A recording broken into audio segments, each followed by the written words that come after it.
বন্ধুরা, এটা তো আপনারা জানেন যে বৃহস্পতি আমাদের সৌরজগতের কিং প্ল্যানেট।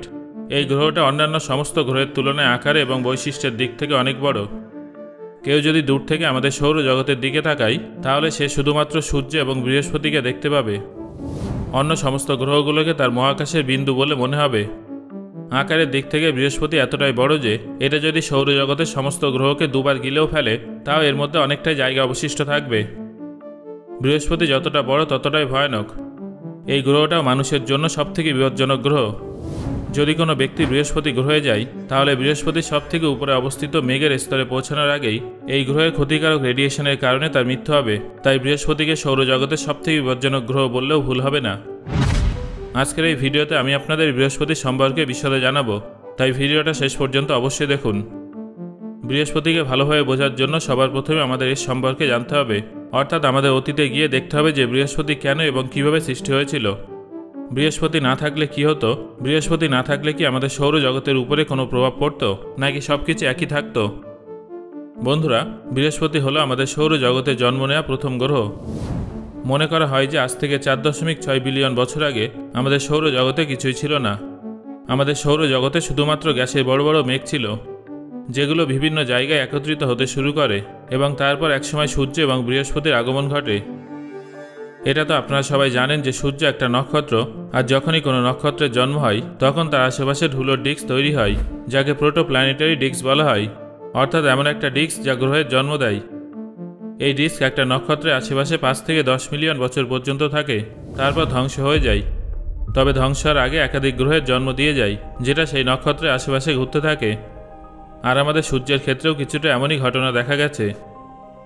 বন্ধুরা, যখন আমাদের সূর্য সৃষ্টি হয়েছিল তখন তার চারদিকেও একটা ধুলোর ডিস্ক ছিল, যার মধ্যে অনেক ম্যাটার তৈরি হতে থাকে এবং পরস্পরের মধ্যে ধাক্কা খেতে শুরু করে।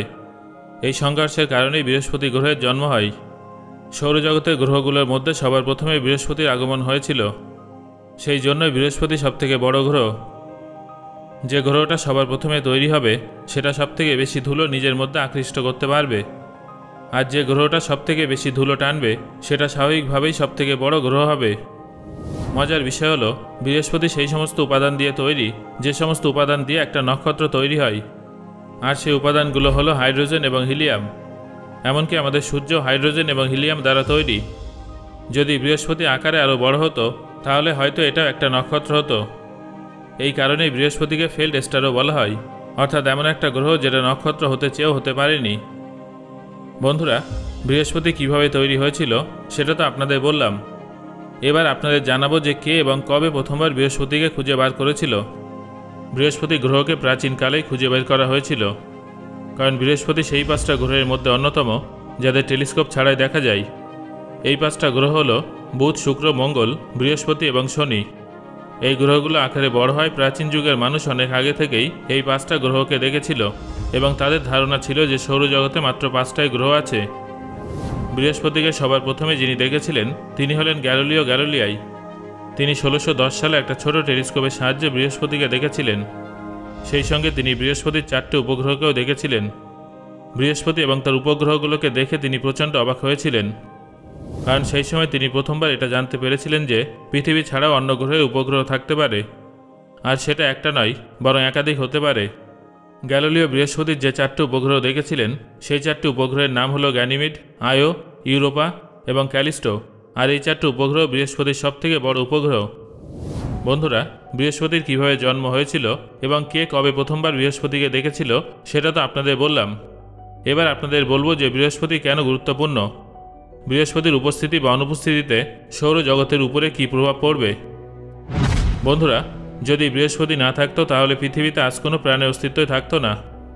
আসলে বৃহস্পতি পৃথিবীর জন্য একটা শিল্ডের কাজ করে। পৃথিবীতে যে সমস্ত গ্রহাণু এসে পড়ার সম্ভাবনা থাকে, বৃহস্পতি তার হাই গ্র্যাভিটির সাহায্যে সেই সমস্ত গ্রহাণুগুলোকে দূরে সরিয়ে দেয় অথবা সেগুলোকে নিজের দিকে টেনে নেয়, যার ফলে পৃথিবীতে আজ প্রাণের অস্তিত্ব আছে। বৃহস্পতি না থাকলে পৃথিবী এবং তার কাছের 3টে গ্রহে আজ গ্রহাণুর বৃষ্টিপাত হতো। বৃহস্পতি তার আগের 4টে গ্রহকে গ্রহাণুর হাত থেকে রক্ষা করে।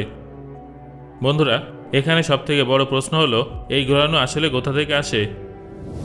এর উত্তর হলো সাধারণত গ্রহাণু অ্যাস্টেরয়েড বেল্ট থেকে আসে, যেটা মঙ্গল গ্রহ এবং বৃহস্পতির মাঝে উপস্থিত আছে।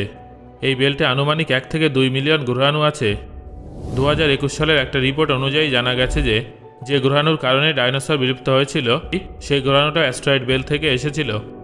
অনেকেই ভাবে যে অ্যাস্ট্রয়েড বেল্টের ভিতরে যে গ্রহাণুগুলো থাকে সেগুলো খুব কাছাকাছি অবস্থান করে, কিন্তু বন্ধুরা বিষয়টা তেমন নয়। যদি সত্যিই তেমন কিছু হতো তাহলে কোনো মহাকাশযান বৃহস্পতিতে পৌঁছাতে পারত না। সেই গ্রহাণুগুলোর মাঝে কয়েক মিলিয়ন কিলোমিটার দূরত্ব থাকে।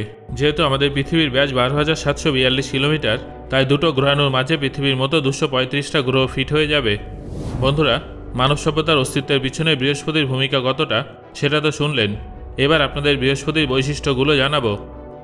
বৃহস্পতি হলো আমাদের সৌরজগতের পঞ্চম গ্রহ, যেটা সূর্যের থেকে প্রায় 5 অ্যাস্ট্রোনমিক্যাল ইউনিট দূরে আছে। আপনারা যারা অ্যাস্ট্রোনমিক্যাল ইউনিটের মানে জানেন না, তাদের জানিয়ে রাখি যে সূর্য এবং পৃথিবীর মধ্যে যতটা দূরত্ব আছে সেই দূরত্বটাকে বিজ্ঞানের ভাষায় 1 অ্যাস্ট্রোনমিক্যাল ইউনিট বলা হয়।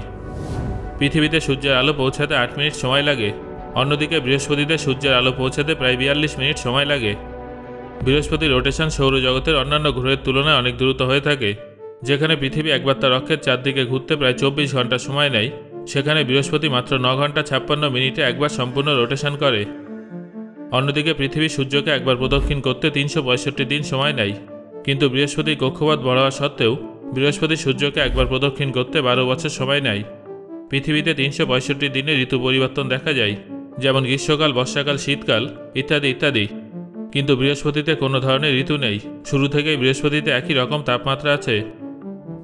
বন্ধুরা, বৃহস্পতির আকারের কথা বললে বৃহস্পতি পৃথিবীর তুলনায় 11 গুণ চওড়া। বৃহস্পতির ভিতরে প্রায় 1312টা পৃথিবী ফিট হয়ে যাবে। বৃহস্পতির ভিতরে এত জায়গা আছে যে এই গ্রহটা বাকি সমস্ত গ্রহকে দুবার খেয়ে নেওয়ার পরেও তার মধ্যে আরও ফাঁকা জায়গা থেকে যাবে। আপনি আপনার এক হাতে একটা আঙুর নিন এবং আর হাতে একটা বাস্কেট বল নিন। আঙুরটা হলো আমাদের পৃথিবী আর বাস্কেট বলটা হলো বৃহস্পতি। বৃহস্পতি আমাদের সৌরজগতের সবথেকে বড় গ্রহ এবং সৌরজগতের সবথেকে প্রকাণ্ড ঝড় এই বৃহস্পতি গ্রহতেই দেখা যায়। এই গ্রহের কাছে সবথেকে বড় ম্যাগনেটিক ফিল্ড আছে, যেটা পৃথিবীর ম্যাগনেটিক ফিল্ডের তুলনায় 20,000 গুণ বেশি বড়, যেটা আকারে সূর্যের থেকেও বড়। বিজ্ঞানীদের মতে যদি বৃহস্পতির ম্যাগনেটিক ফিল্ড দেখা যেত তাহলে এটা আমাদের আকাশে চাঁদের সমান হতো। তবে বিজ্ঞানীরা এখনও জানেন না যে বৃহস্পতির কেন্দ্রে কী আছে। বৃহস্পতি একটা গ্যাস জায়েন্ট, সেখানে ল্যান্ড করার জন্য কোনো শক্ত সারফেস নেই, শুধু গ্যাস আছে। এই প্রসঙ্গে আপনাদের জানিয়ে রাখি যে আমাদের সৌরজগতে 4টে পাথুরে গ্রহ এবং 4টে গ্যাসীয় গ্রহ আছে। পাথুরে গ্রহ বা টেরেস্ট্রিয়াল প্ল্যানেটস হলো সেই সমস্ত গ্রহ যেখানে ল্যান্ড করার জন্য শক্ত সারফেস থাকে। এই 4টে গ্রহ হলো বুধ, শুক্র, পৃথিবী এবং মঙ্গল। অন্যদিকে গ্যাস প্ল্যানেট এমন গ্রহকে বলা হয় যেখানে ল্যান্ড করার জন্য কোনো শক্ত সারফেস থাকে না। হয় সেই গ্রহটা গ্যাস দ্বারা তৈরি হয়, নয়তো বরফ এবং জল দ্বারা তৈরি হয়।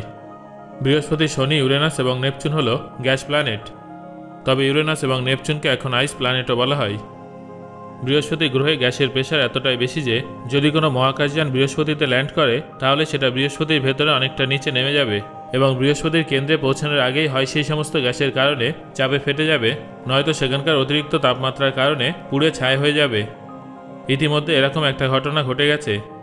বৃহস্পতি গ্রহে এখনও পর্যন্ত 9টা স্পেসক্রাফট পাঠানো হয়েছে, যার মধ্যে 7টা ফ্লাইবাই এবং 2টো ডেডিকেটেড অরবিটার। গ্যালিলিও ছিল প্রথম অরবিটার যেটা বৃহস্পতিকে প্রদক্ষিণ করেছিল। এটা 1989 সালে উৎক্ষেপণ করা হয়েছিল এবং 2016 সালে বৃহস্পতির কক্ষপথে প্রবেশ করেছিল।